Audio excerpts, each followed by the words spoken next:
ang mabuting balita ng Panginoon.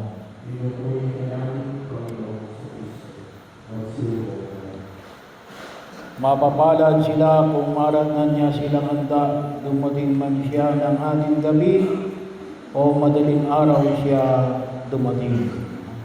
Tayo'y nalulungkot sa panahon ng kamatayan.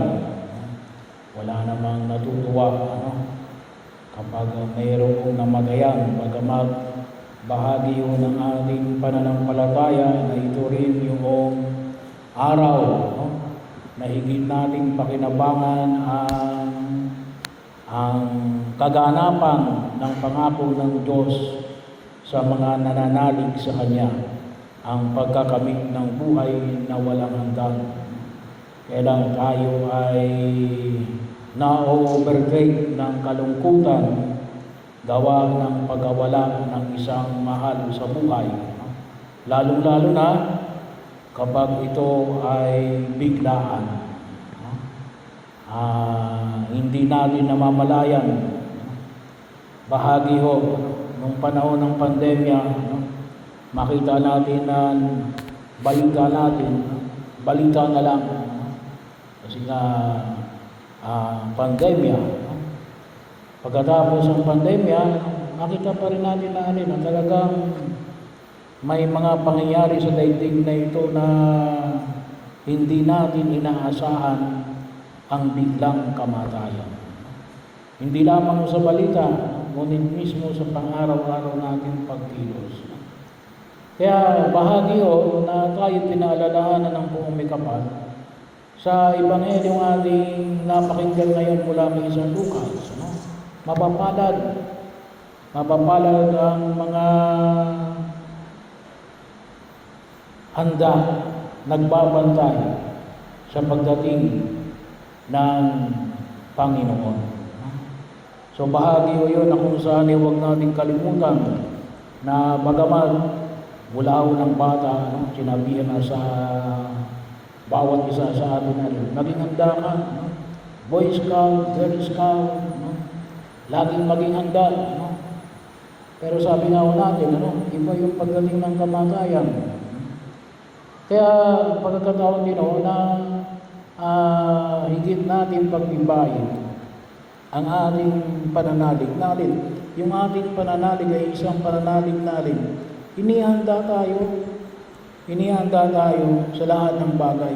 Hindi lang sa kamatayan. Ngunit kung paano tayo mabuhay sa daigdig na ito. Kung paano higit natin pakinabangan yung muling pagkabuhay ng ating Panginoong Jesucristo. Kasi ngayon nasa panahon ng muling pagkabuhay. At ito yung pinagkukunan natin ng lakas kung bakit tayo ay muling bubuhay ng Diyos. Kung bakit iyo ay muling bubuhay ng buong kapal.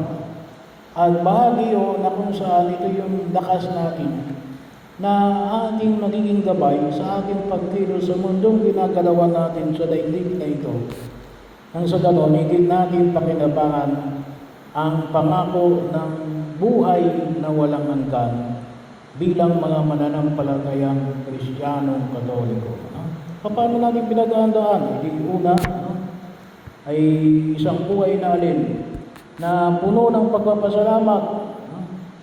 Pagpapasalamat sa biyaya ng buhay na ipinagkaloob ng Diyos.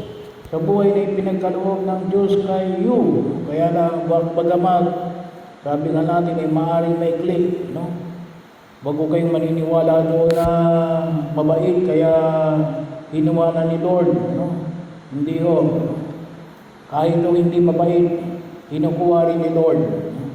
Pero yung bahagi na kung saan makita natin, na yung buhay ay isang biyaya na ipinagkaloob ng Diyos, gamitin natin ng maayos. Gamitin natin ang higit na magiging kapakapakinabang. Pero una higit sa lahat, ang isang paggamit ito puno tayo ng pagpapasalamat. Kasi kapag ang tao ay hindi marunong magpasalamat, kahit anong nasa kanya, ay hindi niya magagamit ng maayos. Pero kapag ang tao ay puro ng pagpapasalamat, mayroon ako nito. May magagawa ako. Kaya po minsan, ang tao, hindi nagagamit yung mga bagay na ipinagkaloob ng Diyos. Kasi bakit? Hindi nila nakikita eh. Wala silang pinagpapasalamat. Kaya isang bahagi ng ating pananampalataya, isang pananampalataya natin, ay isang pananampalataya na nakabase sa pagpapasalamat sa biyaya na ipinagkakaloob ng Diyos. Sa biyaya ng buhay na ipinagkaloob ng Diyos kayo at naging bahagi ng buhay ninyong mga nagmamahal kayo. Kaya sana palagi tayong magpasalamat sa biyaya na yan na ipinagkaloob ng buong may kapal. At yung ating pananampalataya, isang pananampalataya natin, ay sabi nga natin, kinakapitalize yung pagpapasalamat na yan. Kaya nga ang tawag na natin sa ating pagdiriwang ngayon, at yung panyaya ng simbahan na habang kayo pinagsisimba pag-araw ng linggo, kasi isang pagpapasalamat, isang palaging puno ng pagpapasalamat sa mga biyaya na ipinagkakaloob ng Diyos, na nagsisimula saan? Sa biyaya ng buhay. Yung mga galing na ipinagkaloob ng Diyos sa atin, katulad na limbawa na ipinagkaloob kayo sa music, ay hindi na napakinaban. Bakit? Gawa ng biyaya ng buhay. Ina-acknowledge at higit ang pinagpapasalamat. Kaya po minsan yung iba, hindi nila nagagamit kasi bakit? Ay hindi nila nakikita. Hindi nila nakikita yung potential. Hindi sila marunong magpasalamat kahit na mayroon sila. Kaya po minsan nakikita natin na marami palang pwedeng gawin sa buhay ko, hindi ko nagamit. Bakit? Hindi ko nakita. Ako ay hindi marunong magpasalamat sa mga biyayang ipinagkakaloob ng Diyos. Kung minsan yun ang pakita natin, hindi natin nakikita mismo yung biyaya na ipinagkaloob ng Diyos, kaakibat ng buhay na ipinagkaloob sa atin ng buong may kapal. Pangalawa, bahagi yun na kung saan makita mo siguro natin na tayo ay nagiging handa para anumang oras dumating ang Panginoon, ay bahagi yun na kung saan ay sabi nga natin ay gamitin natin ng maayos. Linangin natin ang biyaya na ipinagkaloob ng Diyos sa atin. Bahagi yun kung talagang tayo nagpapasalamat, nililinang natin yan Kaya nga, ang mga bagay na ina-appreciate natin, ginagamit natin. Kapag makasabi natin, mayroon pala akong ito. Ano gagawin natin? Para bilang bahagi ng pagpapasalamat, aayusin natin. Gagamitin natin. Pag-iibayuhin natin. Pagyayabungin natin. Bahagi yun na kung saan ay nawa ay mapalago natin. Pagkakataon na kung saan ay pinagkaloob ng Diyos sa atin. At bilang mga mananampalatayang Kristiyanong Katoliko, isa sa mga hamon na kung minsan kinakailangan din natin bigyan ng mas madalim na pagkaunawa yan yung pakikiisa natin kay Kristo bilang Hari. Mas nabibigyan kasi natin kung minsan pakikiisa natin kay Kristo bilang Hari, nagdarasal. Bilang propeta, maging mabuting halimbawa. Yung pagiging hari maayos na pangangalaga. Ano ang pangangalagaan natin? Yung mga bagay na ipinagkaloob ng Diyos sa atin. Yung galing na ipinagkaloob ng Diyos sa atin. Ano bang galing mo? Bahagi yun. Pagkakataon na kung saan makita natin, kung si Yu magaling sa music, siguro sabihin natin, hindi naman ako magaling sa music. Oo nga, saan ka magaling?